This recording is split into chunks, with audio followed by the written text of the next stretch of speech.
Selamat datang di sistem perkuliahan dalam jaringan Fakultas Pertanian Universitas Profesor Dr. Hajarin Sarjana Hukum. Pertemuan kali ini adalah tentang atau bertopik manajemen produksi tanaman sayuran di dalam mata kuliah produksi tanaman sayuran.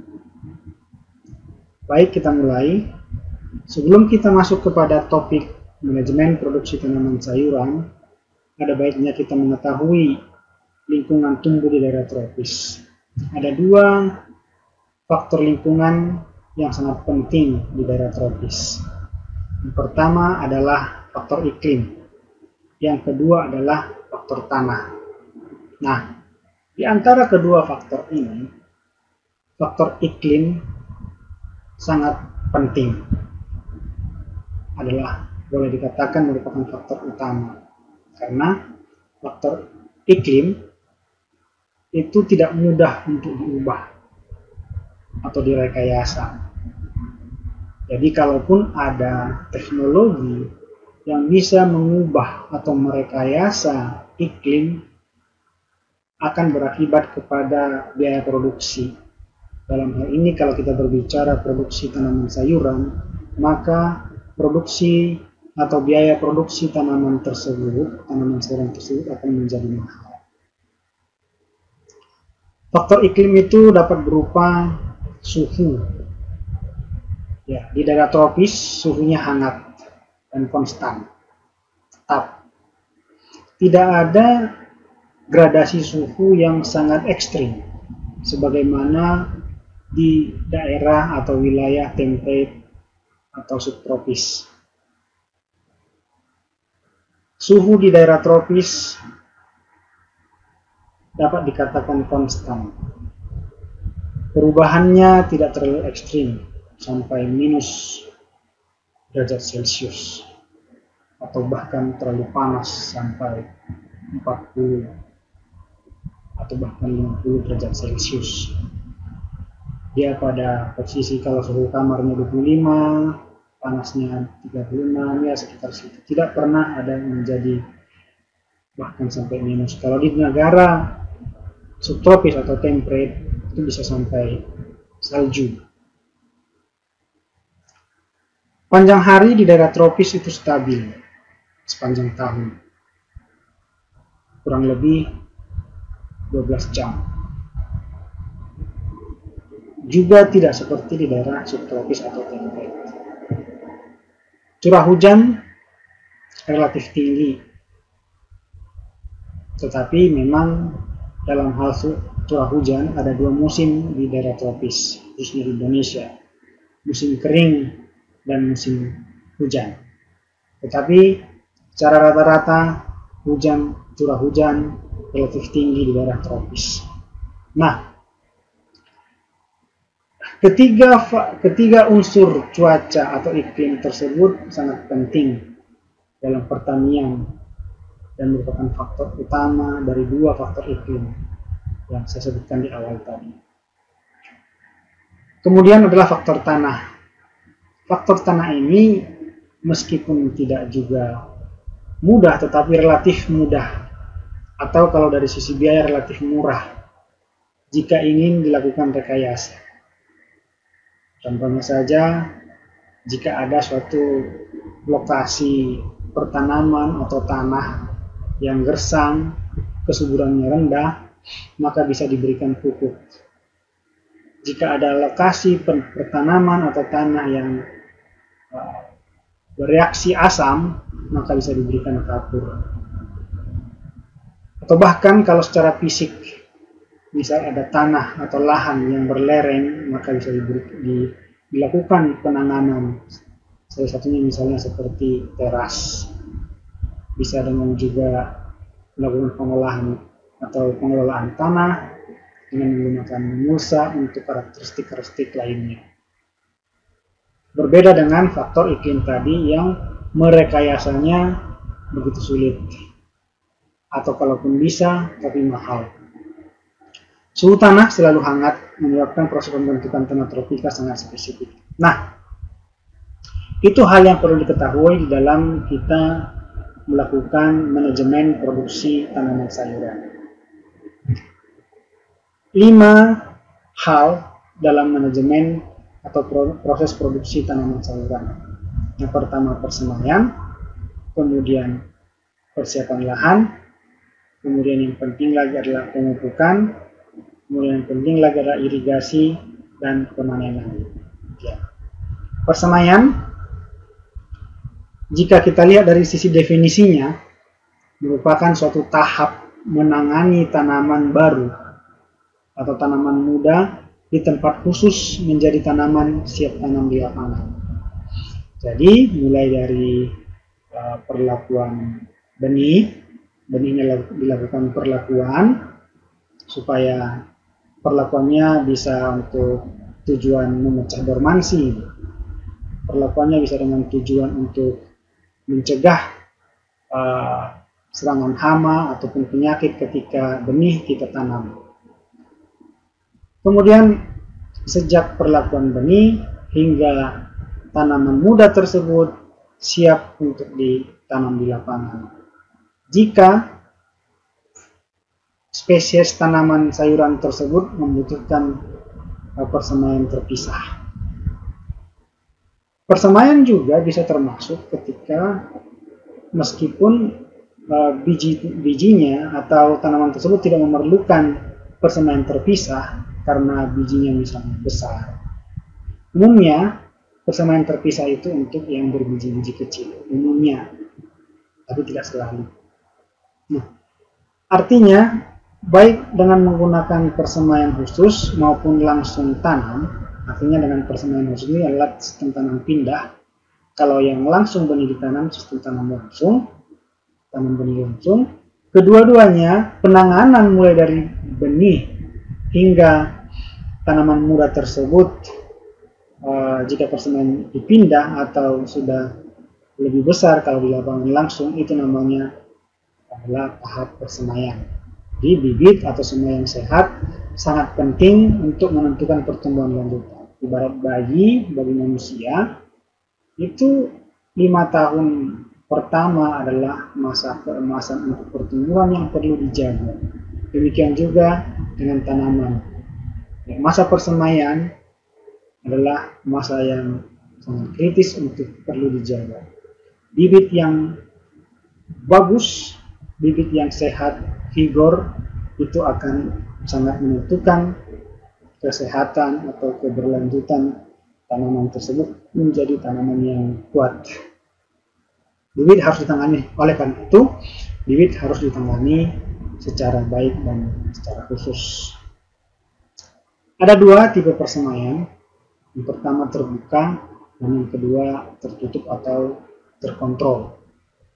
Nah, yang terbuka umumnya ini tradisional atau konvensional, dilakukan di lapangan. Dan begini akan ada kelemahannya, serangan hama dan penyakit, karena tidak ada yang membatasinya. Jadi hama maupun penyakit bebas. Artinya penanganan harus lebih intensif, harus lebih diperhatikan. Kemudian perkecambahan rendah atau buruk, karena tidak terkontrol lingkungan tumbuhnya. Ini juga memerlukan perhatian yang lebih. Kemudian keterlambatan musim tanam, karena biasanya mulai disemai ketika memasuki musim yang cocok untuk pertumbuhan tanaman, misalnya musim penghujan. Sehingga ketika menunggu dia disemai, musimnya sudah berlalu sedikit. Berbeda nanti kalau dengan dalam sistem tertutup atau terkontrol. Kita bisa mempersiapkan semainya lebih awal. Karena terkontrol, kita memberikan air, kita memang menjaganya dengan baik. Ketika masuk musim, bibit sudah siap untuk ditanam. Tidak tersedianya semai sepanjang tahun, ya masih berkaitan dengan hal tadi karena menunggu musim yang tepat untuk pertumbuhan tanaman. Kurang perhatian terhadap praktik penyemaian, ya biasanya karena memang ini merupakan umumnya dilakukan oleh petani-petani tradisional atau konvensional. Ini perbedaan dalam dua gambar, yang ini di lapangan, yang ini yang terkontrol atau tertutup. Nah, yang tertutup persemaian di tempat yang terkendali, lingkungannya lebih terkendali dari hama dan penyakit karena ditutupi, diberi penyekat antara dunia dalam semai dan dunia luar semai. Perkecambahan relatif baik karena medianya benar-benar diperhatikan, struktur tanahnya atau media perkecambahannya diperhatikan, kemudian disiram setiap saat, akhirnya bibit atau semainya sehat dan baik. Semai atau bibit tersedia saat musim tanam, ya. Karena tidak dipengaruhi oleh faktor iklim di luar, sudah dapat dilakukan persemaian terlebih dahulu. Yang perlu diperhatikan di dalam persemaian, yang pertama adalah media. Jadi media semai yang cocok untuk jenis tanaman sayuran tersebut. Yang kedua, wadahnya.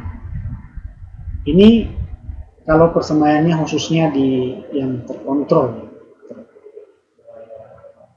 terjaga, tertutup. Perlu diperhatikan kebersihan lingkungan. Jadi baik di persemaian yang di lapangan, yang terbuka maupun yang di tertutup, justru yang tertutup itu adalah untuk menjaga kebersihan, mengontrol. Artinya untuk yang di lapangan tadi terbuka itu perlu memperhatikan kebersihan lingkungan. Jadi ada jaring atau jala pelindung dari hama.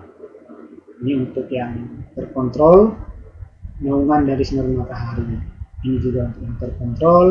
Kemudian sistem pintu ganda. Jadi masuk dan keluarnya berbeda pintu. Hal-hal yang perlu diperhatikan dalam pemilihan lokasi persemaian, ya, kualitas airnya mesti diperhatikan, kemiringan tanahnya mesti diperhatikan, kemudian lingkungannya mesti diperhatikan. Perhatikan juga anginnya, apakah daerah itu daerah berangin atau tidak. Kalau daerah berangin, maka buat pemecah angin. Tetapi pemecah angin itu harus juga memperhatikan atau tidak terlalu dekat dengan persemaian, karena harus memperhatikan juga keternaungannya. Jadi kalau misalnya pemecah anginnya berupa tanaman ditanam seperti itu ya bisa tingginya juga tidak boleh melebihi 2 meter, kemudian jaraknya juga mungkin 10 meter supaya tidak ternaungi bagian dari persemaiannya. Kemudian aksesnya ke jalan juga harus ada baik. Yang kedua, di dalam proses produksi tanaman sayuran, di dalam manajemen produksi sayuran adalah persiapan lahan. Ini juga penting. Jika lahan atau tempat tumbuh bibit yang sudah kita persiapkan tadi baik, maka bibit yang kuat, bibit yang vigor tadi akan melanjutkan pertumbuhannya dengan baik juga. Artinya ada persyaratan tumbuh dari setiap tanaman yang harus dipenuhi oleh lahan atau tanah yang menjadi media penanaman kita. Pengolahan tanah ini yang pertama. Jadi tanah yang bergunduk atau berbukit perlu diratakan. Ya, tanah yang keras perlu dibajak atau dipecah, digembukkan. Ya. Kemudian dengan dilakukannya demikian, maka pemeliharaan juga akan semakin efektif. Jadi kalau yang berbukit sudah diratakan, bergunduk diratakan, pemeliharaan akan efektif. Kemudian pembuatan teras atau kontur. Ya. Ini khususnya untuk lahan yang memiliki kemiringan relatif yang masih diperbolehkan untuk tanaman semusim. Ya, tidak semua lahan yang miring itu diperbolehkan untuk tanaman semusim. karena terkait dengan bahaya erosi atau konservasi lahan. Jika lahan itu kemiringannya masih diperbolehkan untuk tanam semusim, maka perlu dibuat juga teras supaya tidak terjadi aliran permukaan yang sangat cepat menyebabkan erosi. Jadi terkikisnya permukaan di bawah air menjadi berakibat hilangnya unsur hara atau pupuk yang kita berikan kepada tanaman tersebut. Kemudian dalam persiapan lahan perlu membuat saluran drainase. Ya. Di bawah ada pembuatan hulu dan ini sangat berkaitan. Jadi saluran drainasenya berupa parit, lebarnya ya kira-kira 30-50 cm, dalamnya juga 20-30 cm. Jadi kalau ada hujan datang, itu langsung segera membuang kelebihan air dari matriks tanah yang sudah berlebih, sudah melampaui kapasitas lapang. Kemudian perbaikan sifat fisik dan kimia tanah. Nah, ini penting. Ini penting. Perbaikan sifat fisik tanah itu dapat dilakukan misal menambah bahan organik. Tanah-tanah yang memiliki tekstur liat misalnya, ya, supaya ada porositasnya bertambah, itu perlu ditambah bahan organik atau bahan-bahan lainnya untuk meningkatkan porositasnya. Bahan organik itu nanti akan bisa menjadi memperbaiki sifat fisik tanahnya, bahkan biologinya atau kimianya. Artinya ada perbaikan kualitas tanah misalnya. Unsur haranya juga perlu diperbaiki, bisa dengan memberikan pupuk, ya, kapur, dan lain-lain. Teksturnya dan strukturnya juga diperbaiki. Pasir salah satu yang bisa membantu memperbaiki atau menyesuaikan tekstur tanah. Kemudian pembuatan guludan ya sebagai jalan pengairan, alur pengairan, berfungsi juga untuk drainase. Jadi kalau untuk air yang berlebih dia bisa mempercepat pembuangannya. Kemudian jika juga dilakukan sistem pengairan genangan ya di melalui parit, maka di parit itu diisi, nanti dia akan meresap ke gudang yang sebelahnya. Kemudian antar guludan bisa menjadi jalan pengairan. Yang ketiga, proses produksi tanaman sayuran adalah pemupukan. Nah, tadi dalam pengolahan tanah kita sudah mempersiapkan memang lahannya untuk siap ditanam atau agar bibit tadi siap untuk melanjutkan pertumbuhannya. Bibit yang bagus dengan dipersiapkan lahan yang bagus, maka mudah-mudahan pertumbuhannya akan bagus. Di dalam pertumbuhannya, masa pertumbuhannya, dia juga membutuhkan asupan hara tambahan. Jadi penambahan hara ke dalam tanah merupakan pengertian daripada pemupukan. Tetapi jika tanah tidak mampu menyediakan hara, jadi prinsip dari pemupukan adalah membantu tanah menyediakan hara bagi tanaman. Artinya pemupukan harus sesuai rekomendasi, sesuai anjuran. Tidak boleh pupuk yang berlebih. Idealnya suatu wilayah atau suatu daerah itu jika melakukan pemupukan harus berdasarkan rekomendasi spesifik dari lokasi tersebut.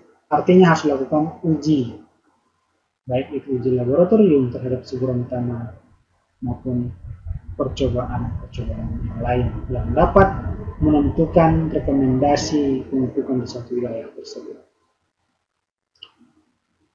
macam-macam pupuk ya sesuai fungsinya. Kita tahu bahwa unsur hara ada dua dari sisi kebutuhannya, esensial makro dan esensial mikro. Ya. Kemudian fungsi masing-masing di sana juga macam-macam, seperti nitrogen itu untuk pertumbuhan vegetatif. Kenapa? Karena nitrogen merupakan penyusun asam amino dan protein. Dia juga merupakan penyusun klorofil. Unsur P itu berfungsi atau berperan di dalam proses fotosintesis, juga dalam respirasi, pembelahan atau pembesaran sel, transportasi. Itu sangat diperlukan unsur P dalam proses-proses tersebut.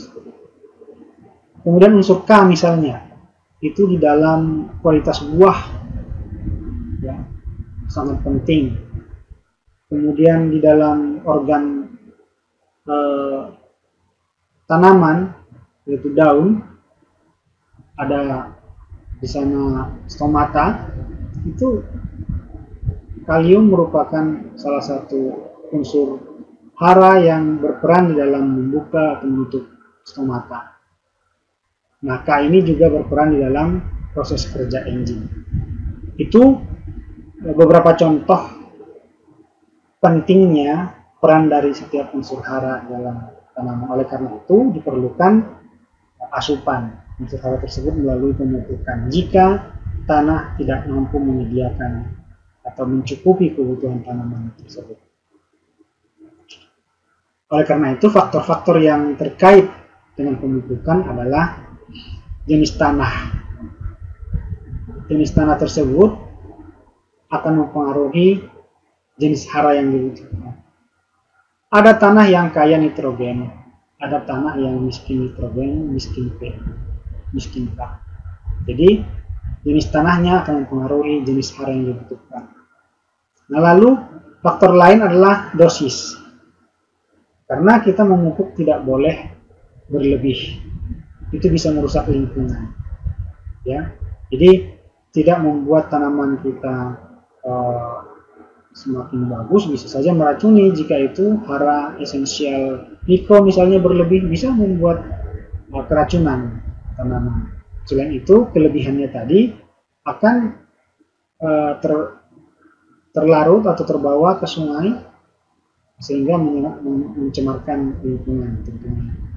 Dan yang paling penting adalah kelebihan hara tersebut bisa menjadi berakibat negatif bagi tanaman.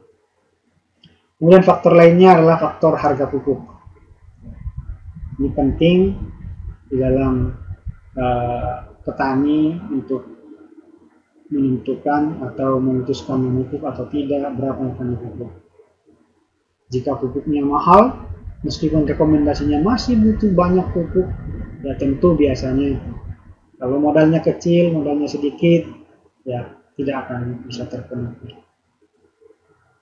Kemudian metode atau cara aplikasinya, apakah pupuknya disebar, apakah pupuknya benam dilarikan, atau dikocor, dilarutkan di air kemudian disiram, atau disemprot. Ada juga pupuk daun, semprot. Kemudian waktu aplikasinya, kapan diaplikasikan? Ada beberapa unsur hara yang fungsinya atau perannya itu berbeda fase tanaman. Misal unsur K tadi memang perlu di awal juga karena dia perlu di sepanjang pertumbuhan tanaman karena dia berkaitan dengan pembukaan dan pembentukan stomata, tapi dia juga perlu untuk kualitas buah, sehingga mungkin perlu di tanaman-tanaman sayuran yang dalam bentuk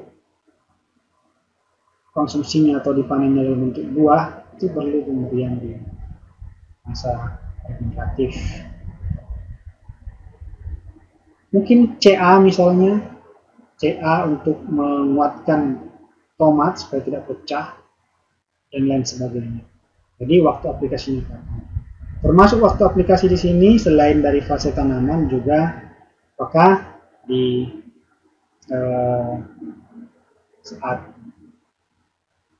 hujan atau di saat kering atau seperti apa, sehingga bisa menentukan efektivitas daripada pemupukan tersebut. Oleh karena itu pemupukan harus direncanakan dengan baik. Ini contoh beberapa sumber pupuk seperti nitrogen itu dari ada amonium nitrat, amonium sulfat, kalsium sitrat, diamonium fosfat, potasium nitrat. Ini yang paling banyak dipakai adalah urea. Kemudian fosfor, PO5 itu normal superfosfat, triple superfosfat, diamonium superfosfat, potasium superfosfat. Potasium atau kalium K, jadi saya berikan 3 yang utama NPK ya. Ini contoh-contohnya sumbernya. Yang keempat adalah irigasi. Irigasi dengan pemupukan itu berkaitan. Selain tanaman membutuhkan air untuk beberapa fungsi atau perannya, kita ketahui bahwa peran air atau fungsi air dalam makhluk hidup itu sangat vital. Sel itu hampir 80 atau 90% itu dari air, sehingga memang makhluk hidup membutuhkan air untuk menjaga stabilitas selnya. Nah, kemudian proses-proses lain transportasi juga membutuhkan air. Pupuk yang kita berikan tadi juga harus diambil oleh tanaman dengan menggunakan air. Tidak bisa pupuknya langsung naik ke tanaman atau ke daun. Sehingga air dibutuhkan tanaman dalam fotosintesis, air dibutuhkan tanaman juga dalam menjaga integritas sel, ya. Air dibutuhkan tanaman juga untuk mengambil hara atau pupuk masuk ke dalam tubuh tanaman, diserap dalam bentuk larutan hara atau air. Namanya larutan berarti ada air. Oleh karena itu pemupukan, sudah saya sampaikan tadi, pemupukan dan irigasi itu berkaitan. Tetapi kelebihan air dapat menyebabkan kehilangan air. Kelebihan air dapat menyebabkan kehilangan unsur hara. Ya, bisa juga. Ini adalah kesalahan. Karena dia akan membawa unsur hara tersebut keluar. Kalau kita pupuk, kemudian hujan datang berlebih, maka itu akan dibawa. Kelebihan air yang menyebabkan rendaman akan menyebabkan akar busuk menjadi penyakit juga. Kelebihan air menyebabkan rendaman bisa menyebabkan penyakit di batang dan lain-lain. Nah, melihat hal ini, satu teknologi yang baik tentunya, tapi mungkin perlu pertimbangan dari sisi harga, irigasi tetes lebih efektif. Karena dia akan terus menetes sehingga tidak pernah berlebihan, tetapi air tetap mencukupi kebutuhan tanaman. Kemudian yang kelima adalah pemanenan. Ini merupakan bagian terakhir daripada proses produksi tanaman dalam manajemen produksi tanaman sayuran. Nah, pemanenan itu dilakukan sesuai dengan umur yang tepat. Umur yang tepat ini bermacam-macam, tergantung bagian mana daripada tanaman tersebut yang dipanen. Seperti pada pertemuan sebelumnya kita telah membahas pembagian tanaman sayuran berdasarkan bagian tanaman yang dipanen, yang dijadikan sayur.